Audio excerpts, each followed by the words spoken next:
the in-depth exercise of reality intelligence. From the ALETHEON, Volume 2, the Divine Avataric Self-Revelation of His Divine Presence, Avatar Adidar Samraj. 1. What is your conclusion about reality? Your actual present-time presumption about reality? Do you presume reality is divine or not? This question is important because your conclusion about reality is operative in every dimension of your life.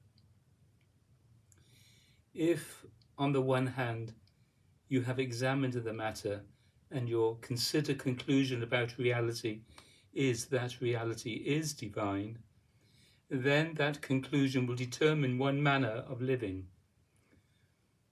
a divinely reality realizing or real God realizing manner of living. If, on the other hand, your conclusion about reality is that reality is not divine, or if you have concluded that there is nothing divine about existence at all, or if you have no firm conviction about reality as divine and about the divinely reality realizing life, then that operating presumption dictates an entirely different manner of living. If you are my devotee, you presumably feel that what you have experienced in my company proves reality to be divine. However, such experience makes a true and right and real difference only if it leads your life to be transformed by that conclusion and thereafter governed rightly and transcendently spiritually and in the reality truth of perfect knowledge. Otherwise, any such experience is merely another presumption in your mind of mere presumptions. Although your experience in my company may seem to be profound, may seem to indicate reality to be divine, and even prove it, nevertheless, if you do not come to the firm conclusion that reality is divine, then your casual experiencing and presuming does not operate in your life as proof. What is operative in your life is your conclusion about reality. That conclusion, whatever it is what is determining your life, moment to moment, and even now. To come to a firm and intelligent and not merely intellectual conclusion about reality requires right use of the faculty of mind. Human beings characteristically allow the mind to wander constantly. What is typically called thinking is, in fact, simply a train of thoughts determined by subjective and objective changes or intrusions. Such so-called thinking is merely a succession of mind forms which cannot result in an intelligent conclusion about reality. Right thinking is an activity of intelligence, exercised relative to everything arising in your experience, subjectively, objectively, and altogether, to the point of coming to firm conclusions. If you are merely experiencing mind forms that change from moment to moment and day to day, no real conclusion is registered, or stated differently, only one conclusion is suggested, that you are bound to body, to mind forms, and to perceptions of the physical world. Such is the inevitable tacit conclusion about reality, if you are merely wandering in mind. In truth, the firm conclusion that reality is divine is the result of heart conversion, not the result of an intellectual process. Nevertheless, If such conversion is to be effective in your life, the conclusion that reality is divine must also be a firm conviction in your disposition altogether. To be governed by the presumption that reality is divine means that one has come to the conclusion that conditionally manifested reality is arising in the real divine and is, therefore, to be surrendered in the real divine or reality itself.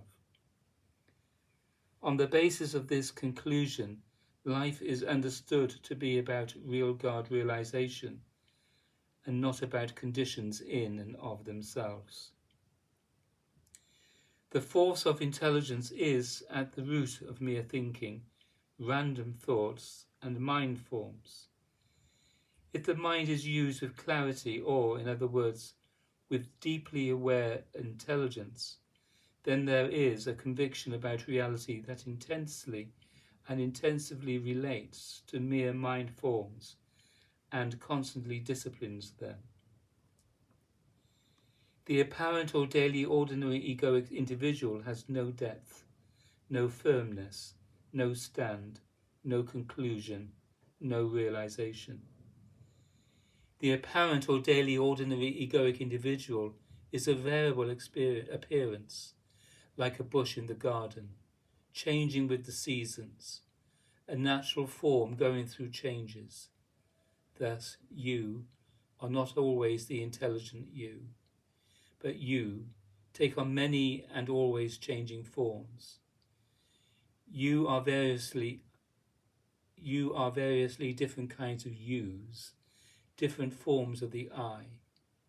Sometimes the I is intelligent and has a firm conclusion about reality, that reality is divine, and that life is for or must be lived as the purpose of real God realization.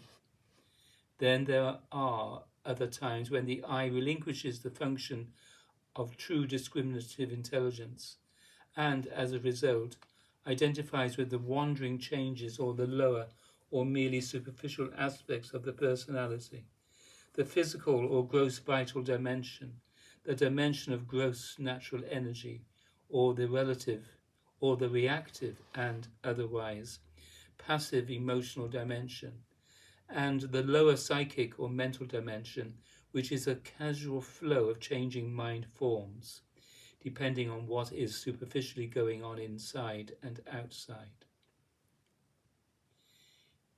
Can that apparent one, who is identified with only the lower or merely superficial states of the body-mind complex, rightly and truly function as my devotee? No. To be identified exclusively with the lower or altogether merely superficial states of the body-mind complex is to be godless and therefore guru-less. The lower or merely superficial body-mind self cannot, in and of itself, rightly and truly function as my devotee.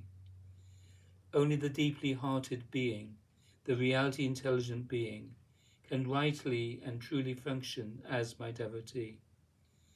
That necessarily discriminative reality intelligence is, potentially, often brought to the front through the many dimensions of your life in my divine avataric company. But you must also intentionally exercise that reality intelligence in depth, or else there will be much time and opportunity wasted in my divine avataric company. The only by me revealed and given reality way of Adidam or Adidam Vishiradam can be rightly and truly practiced only if you exercise the depth function of discriminative reality intelligence, the in-depth dimension of the otherwise daily ordinary person that examines all conditional arising rightly and truly discriminatively understands it, comes to firm conclusions about it, and governs the life on that basis and in depth. In that case, rather than being governed by the lower or merely superficial functional manifestation with which the I may otherwise tend to identify, and which manifestation is nothing but point of view, conditioning, and suffering, you are governed by deeply responsive, heart-based reality intelligence. The mechanisms of egoity tend to be used as means for divorcing the being from reality intelligence. In that case, you do not experience and know and come to a divine reality conclusion about conditional reality, and neither do you experience and know and come to a divine reality conclusion about reality itself. In that case, you merely wander in superficial reactions and casually arising forms of point of view conditioning, in a bland soup of egoity, which you constantly seek and fail to maintain as a superficial sensory state of passive self-pleasure. The bland soup of egoity is the state in which people tend to live from moment to moment. That state is what human beings in general call life. That state is not reality intelligent. That state does not know conditional existence for what it is.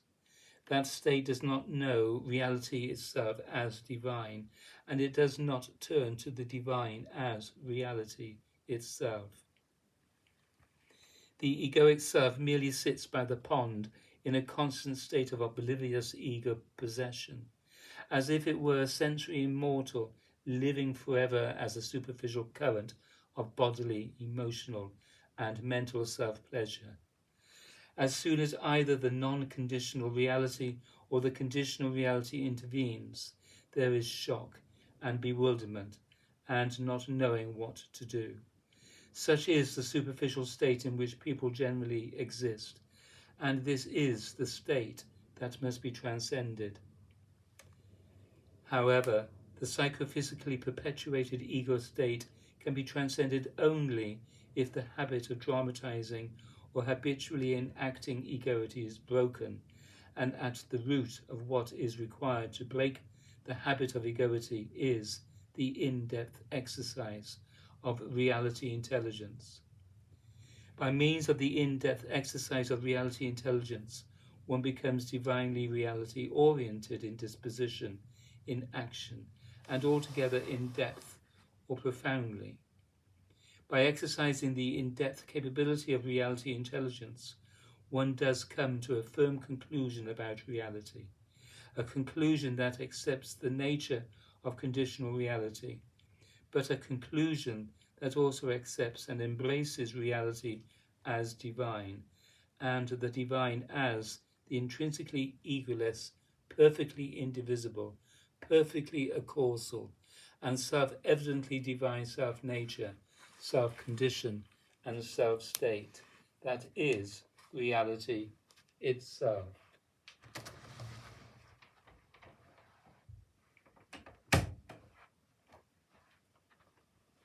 Two, the in-depth exercise of heart-based reality intelligence is what authenticates real transcendental spiritual life. As long as you are still identifying with the lower or merely superficial states of the body-mind self, you are bereft of the in-depth center or heart-based reality intelligence. In that case, you are nothing but the ordinary, daily ordinary, self-contracted self-identity, presuming to be the body and reactive emotions and random thoughts, with your attention wandering and your breath out of balance. If you are my devotee, the fundamental and necessarily moment-to-moment practice I have given to you is to turn body, emotion, mind or attention, and breath or natural life energy to me, and to constantly do this from a root or in-depth disposition of devotional recognition response to me. Such is the radical or always at the root or in-depth practice of devotion to me. How can you truly devotionally and rightly whole-bodily turn to me if you are not exercising heart-based reality intelligence in depth? It is heart-based reality intelligence in depth that must govern the fundamental practice of the reality we have added down. Heart-based reality intelligence in depth must constantly bring the lower or merely superficial states of the faculties of the body-mind self under control, directing all the faculties into deep devotional communion with me. If you do not exercise heart-based reality intelligence in depth, you cannot practice right and true whole bodily devotional turning to me, and therefore all your apparent devotional turning to me will be a merely superficial and fruitless gesture of the lower or daily ordinary functions and states of body, emotion, mind, and breath. If you attempt to turn to me superficially, with only the lower or depthless condition of the functional faculties, you will inevitably wander in your attention, always remaining as you already were, in an ego-possessed state. If your conclusion about reality is that existence amounts to nothing beyond an illumined separateness, if you remain unaware of the always prior unity of existence, unaware of, and therefore not surrendered to, the intrinsically egoless, perfectly indivisible, perfectly accausal, and self-evidently divine self-nature, self-condition, and self-state of all conditional appearances, then you are not rightly and truly engaging the radical or always at the root or in-depth practice of whole bodily devotional turning to me. Human beings are, in general, unaware of the total structure of the body-mind complex in its various parts. Therefore, human beings typically exercise only the more superficial characteristics and states of the faculties or functional aspects of the body-mind complex, while the underlying depth of the functional faculties of the body-mind complex remains essentially dormant. Thus, the depth dimension of the functional faculties tends not to be animated. In that case, one may be passively aware of the feeling depth of the functional faculties, but one does not exercise the functional faculties from or at that depth. In this late time or dark epoch, human beings generally presume that it is not only sufficient but even necessary to identify with the lower or merely superficial states of the functional faculties, merely gross physical awareness, generalized gross natural energy in the body, the casually reactive wanderings of emotion, the chaos of habitual mind forms, and the insipid daily ordinary movements of desire and breath. Thus, the social ego consults the lower or merely superficial faculties moment to moment, always self-identifying with the lower or merely superficial states of the functional faculties and being governed by all of that. In that case, the conclusion about reality is based on passive egoic self-identification with the lower or merely superficial states and life destiny of the daily ordinary faculties. I call my every devotee to notice that he or she is chronically allowing the faculties of the body-mind self to be superficial and passive. Occasionally, there may be the in-depth devotional response, even prior to the mechanisms of body and mind. Occasionally, the body-mind self may consent to be deeply intelligent for a moment, and thus to profoundly observe, examine, and weigh things against one another in order to measure their relative significance. Apart from such movements, which in the daily ordinary ego life are relatively rare, the ego-bound individual characteristically only exercises the superficial and grosser states of the functional faculties, and always in a merely automatic or mechanical manner. I call my every devotee to intentionally and constantly and always devotionally exercise the root depth of the psychophysical faculties, such that the root depth responsibly governs the body-mind self in the manner of constant right life. If you do not exercise the root depth of the functional faculties of the whole body, and if you do not responsibly stand as that root depth itself in right relation to the whole body and to all of conditionally manifested reality, then you merely and passively identify with and inevitably suffer the chaos of the lower or merely superficial body-mind complex. Therefore, I call my every devotee to be in-depth intelligent in the observation of conditional existence, and to be in-depth intelligent in devotional response to me and to my word of instruction. You are functionally present here as the psychophysical structure of being, the central position of which is awareness, and the most peripheral position of which is the body. If you are not truly and consistently established in the understanding that you are here as awareness, and, on that basis, function as the true feeling depth of reality intelligence, you are merely egoically self-identified with the flesh body and its casual flow of superficial emotions, energies, and thoughts. The body-mind complex goes through all kinds of superficial changes, and inevitably, and even at any moment, it dies. In and of itself, the body-mind self is an unsatisfactory condition and a constant source of suffering. Therefore, you become a seeker. Without exercising the functional faculties in depth and always standing in and as the perfect knowledge of their reality source, you constantly want and seek for the always suffered, superficial I to feel better. No matter what happens to the body-mind self while you live, you are always merely aware. The awareness itself never changes. Even while you are aware of changes, the awareness itself never changes. There are not different kinds of awareness, different colors of it, or different shapes of it.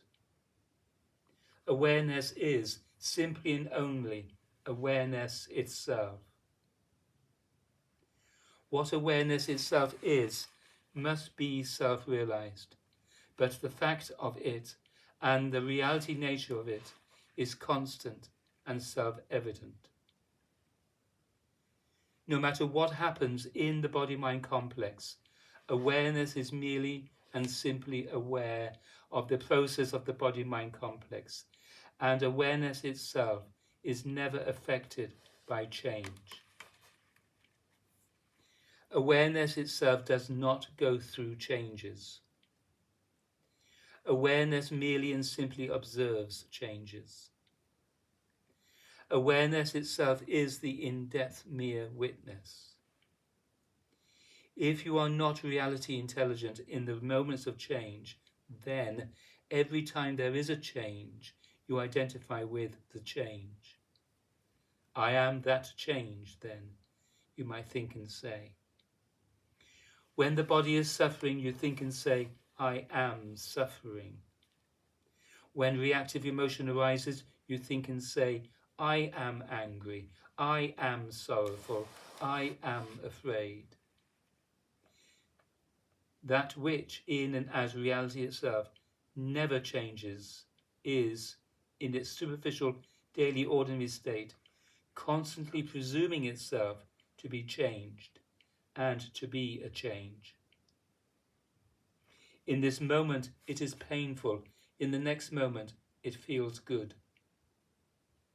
The daily, ordinary ego mind is constantly self-identifying pure awareness, or the in-depth mere witness, with the changes that are peripheral to it.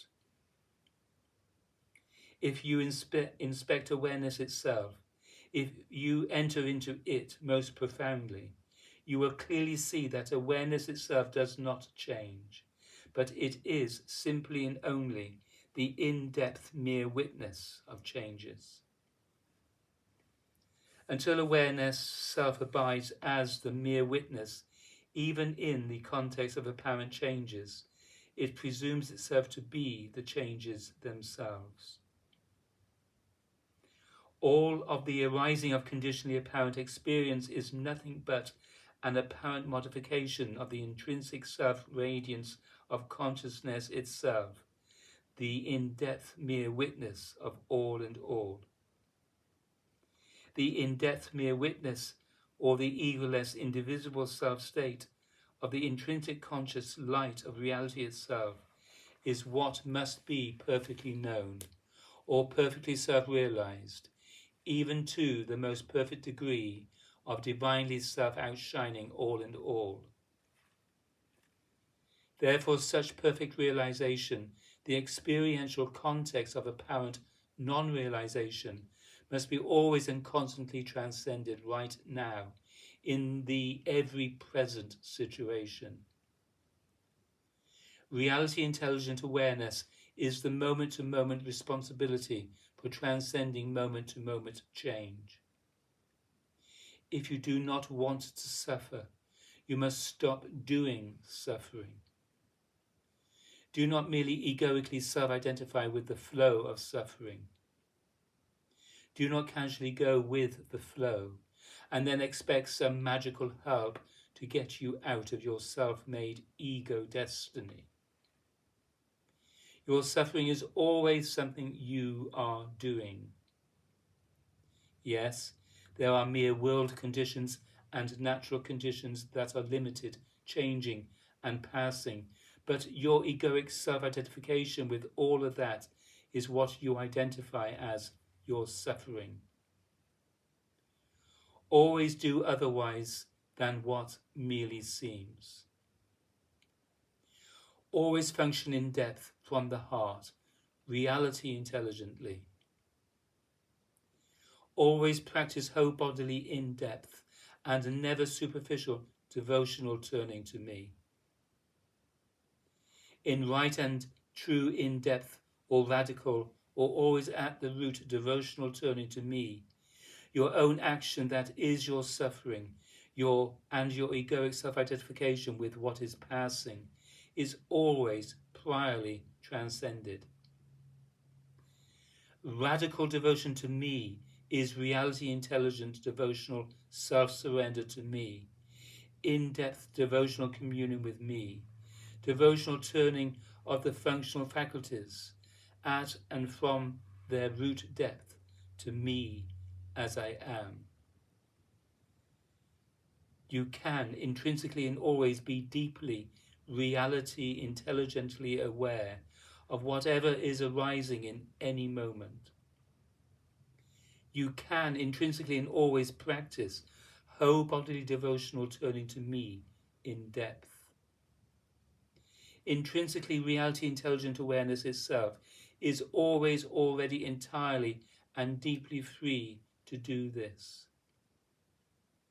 There is never any impediment to the free in-depth exercise of reality intelligence. There is never any intrinsic impediment to free in-depth or perfectly prior access to reality itself. Da, da, da.